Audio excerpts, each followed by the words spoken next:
Тэгээд нөгөө хүмүүсүүд маань маш олон жилээр одоо өөрийгөө үл тоочсон, өөрийгөө хайрлаагүй явчихсан хүмүүсүүдийн маань дээд бие ингээд өөрөөс нэлээд холдчихсан байгаад байдаг. Яг жоохон хөвч гомдчихсан байдаг гэсэн үг байхгүй?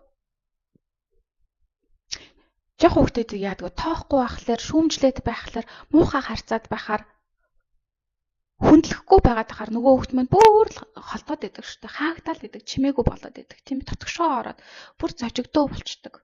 Тэрнтэй яг адилхан. Бидний дотоод хөөхт гэж яриад байдаг. Дээд бие маань яг л тэр шиг гомдоод ингээд холдчихдог байхгүй. Тэхийн тулд бид нар өөрөөсөө аргадаж эхэлнэ гэсэн үг. Өөртөө сууж явахдаа яах вэ?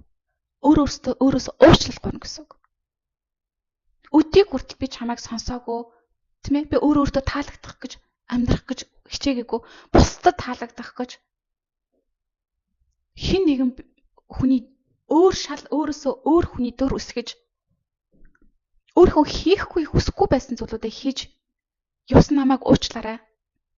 Чамайг үл тоосонд, чамайг сонсоогүйд, чамд хэрэгтэй байсан